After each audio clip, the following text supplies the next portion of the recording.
Hi everyone, നമ്മൾ പുതിയ channel എല്ലാവരും സബ്സ്ക്രൈബ് ചെയ്യണം, സപ്പോർട്ട് ചെയ്യണം. അപ്പോൾ വീഡിയോയിലോട്ട് കിടക്കാം. Hi guys, welcome back to our YouTube channel. എല്ലാവർക്കും വീഡിയോ മലയാളത്തിൻ്റെ പുതിയൊരു വീഡിയോയിലോട്ട് സ്വാഗതം. അപ്പോൾ ഗൈസ്, നമ്മളൊരു ചെറിയ വീഡിയോ ആയിട്ട് വന്നുള്ളത് കുറച്ച് യൂസ്ഫുൾ ആയിട്ടുള്ള ടിപ്സും അതേപോലെ നമ്മളെ ഒരു കാറ് ഡ്രൈവ് ചെയ്യുന്ന അല്ലെങ്കിൽ സ്വന്തമായിട്ട് ഒരു കാറുള്ള എനിക്കുള്ള എന്താ പറയുക, നമുക്ക് അറിഞ്ഞിരിക്കേണ്ട കുറച്ച് കാര്യങ്ങളാണ് ഇതിൽ പറയാൻ പോകുന്നത്.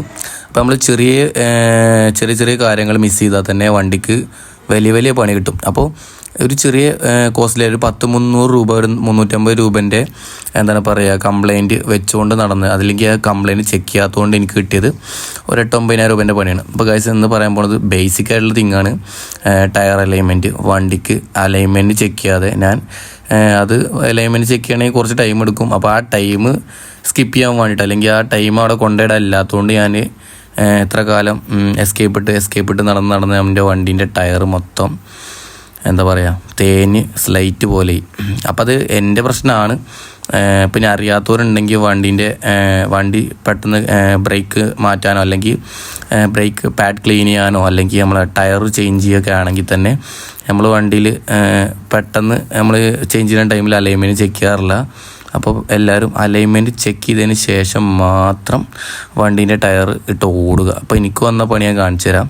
ഇപ്പോൾ 4 ടയർ ഏകദേശം ഒരേ ടൈമിൽ മാറ്റിയതും അതേപോലെ ഒരേ കട്ട ടയർ ഒരേ സെയിം രൂപത്തിലുണ്ടായിരുന്ന ടയർ ഇതേപോലുള്ള ടയറായിരുന്നു കേട്ടോ.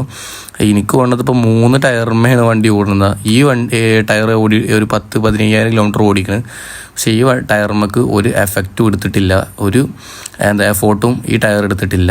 ബാക്കി വണ്ടീൻ്റെ 3 ടയറും തേഞ്ഞ് പാളീസായിട്ടുണ്ട് കണ്ടോ. ഇതിനൊരു പ്രശ്നമില്ല ഈ ടയറിന്. ഇത് ഏകദേശം ഈ വണ്ടിമേ എന്താണ് പറയുക 4 ടയറും ഇതേ കണ്ടീഷനിലുണ്ടായിരുന്നതാണ് ഇടുന്ന ടൈമിൽ.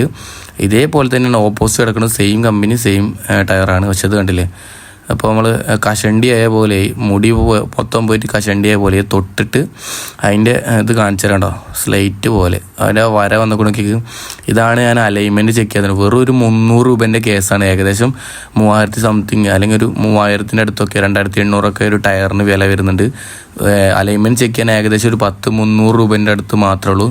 അത് ചെയ്യാണ്ടിരുന്നതിൻ്റെ കാരണം എന്താ വെച്ചാൽ അത് കൊണ്ടിട്ട 2-3 മണിക്കൂറോടെ അല്ലെങ്കിൽ ഒരു 10-30 മിനിറ്റ് അവിടെ നിൽക്കണം. അത് നിൽക്കാണ്ടിരിക്കാൻ വേണ്ടി എസ്കേപ്പ് ഇട്ട് നടന്നതാണ്. പക്ഷേ എനിക്ക് കിട്ടിയത് നല്ലൊരു പണി. സംഭവം എൻ്റെ പിഴവാണ്, മറ്റാരുടെയും പിഴവല്ല, എൻ്റെ തന്നെയാണ്. അപ്പോൾ ഞാനത് വെയിറ്റ് ചെയ്യാനുള്ള ഒരു ക്ഷമയില്ലായ്മ കൊണ്ട് എനിക്ക് വന്നത് 3 ടയറും ഇതേപോലെ തേഞ്ഞ് ഒട്ടിയിട്ടുണ്ട്. അപ്പം ഈ 3 ടയർ ഞാൻ മാറ്റണമെങ്കിൽ ഏകദേശം ഒരു 9,000 രൂപ അല്ലെങ്കിൽ 8,000 രൂപേൻ്റെ അടുത്ത് എനിക്ക് എമൗണ്ട് ചിലവ് വരും.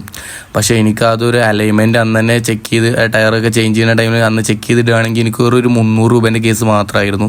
എനിക്കത് അറിയാവുന്ന കാര്യമായിരുന്നു. പിന്നെ അത് മറന്നുപോയി. ഓടി ലാസ്റ്റ് തേഞ്ഞ് നാട്ടിൽ പറയുമ്പോഴാണ് ഞാനിത് അറിയണത്, വണ്ടീൻ്റെ ടയർ മൊത്തം പൊള്ളയിക്കണ്. അപ്പോൾ ഇനി ഇത് വെച്ച് ഓടാൻ പറ്റില്ല. വണ്ടീൻ്റെ ഏറ്റവും വലിയ സേഫ്റ്റി ആൻഡ് സെക്യൂറിൽ വരുന്നൊരു ഭാഗമാണ് ടയർ. നല്ലൊരു ടയർ അല്ലെങ്കിൽ നമുക്ക് ആക്സിഡൻറ്റും കാര്യങ്ങളൊക്കെ സംഭവിക്കാൻ വളരെ ചാൻസ് കൂടുതലാണ്. അപ്പോൾ നമ്മൾ ഒരു ചെറിയ കല്ലോ അതേപോലെ തന്നെ കൂർത്ത കല്ലുകൾ എന്തെങ്കിലുമൊക്കെ ഉണ്ടെങ്കിൽ അതൊക്കെ തട്ടിയാൽ തന്നെ പൊട്ടുന്ന രീതിയിൽ ബലൂണ് പോലെ ഇരിക്കുന്നത് എൻ്റെ ടയർ ഗൈസ്. അപ്പോൾ ഗൈസ് ഇതിൻ്റെ ഒരു പിഴവ് കൊണ്ട് വന്നതാണ്. അപ്പോൾ ആരും ഇതേപോലെ ഓടരുത്. അപ്പോൾ നിങ്ങൾക്ക് ഒരു യൂസ്ഫുൾ ആവുമെന്ന് വിചാരിക്കണം. ഈ ഒരു ടയറിൻ്റെ ആ ഒരു പുറം കണ്ടില്ലേ, അതായത് ഈ പുറം മാത്രം നീണ്ട അപ്പുറത്ത് നമ്മൾ മറ്റേ ടയർ പോലെ അത്യാവശ്യം കട്ടിങ് കാര്യങ്ങളൊക്കെ ഉണ്ട്. ഒരു പുറം മാത്രം നീക്കുക. അപ്പോൾ അതായത് 0.0 റേഷ്യോയിൽ നിൽക്കേണ്ട ആ ഒരു ടയറിൻ്റെ ഇത് ഒരു 0.6 അപ്പുറത്തേക്ക് വരുന്നത്. അതായത് ഒരു സൈഡ് ചെരിയുമ്പോഴാണ് ഇതേപോലെ തേന് ചെത്തിപ്പോണ ഒരു അവസ്ഥ വരുന്നത്. അപ്പോൾ ആരും ഇതേപോലെ ഒരു അവസ്ഥയിൽ വണ്ടി ഓടിക്കാതിരിക്കുക. അപ്പോൾ നമുക്ക് വെറും ഒരു 300 രൂപേൻ്റെ കേസിൽ പ്രശ്നങ്ങൾ ഒതുങ്ങണതിന് നമ്മൾ എസ്കേപ്പ് ഇട്ട് നടന്നതിന് അതേപോലെ 300 രൂപ ഒരു 10-40 ഇരട്ടിയായി പോയത് 8,000 രൂപേൻ്റെ അടുത്ത് ചിലവ് എത്തി. അപ്പോൾ നമ്മളിത് മാറ്റുന്ന ഏകദേശം ഒരു 8,000 രൂപേൻ്റെ അടുത്താവും. പിന്നെ പണിക്കൂലി അതിനൊരു അലൈൻമെൻറ്റ് ചെക്കിങ്ങും ഒക്കെ പാടാകുമ്പോൾ ഒരു അത്യാവശ്യം നല്ലൊരു എമൗണ്ട് തന്നെ നമ്മൾ 3 ടയർ മാറ്റാൻ വരുന്നതായിരിക്കും. ഒരു ടയറിൻ്റെ റേറ്റ് അറിയില്ല, ഒരു 2,800-3,000 രൂപയ്ക്ക് ഒരു ടയറിന് വരും. 3 ടയറിന് എന്തായാലും പോയാലും ഒരു 2 ടയർ 6-3-9 രൂപേൻ്റെ അടുത്താവും.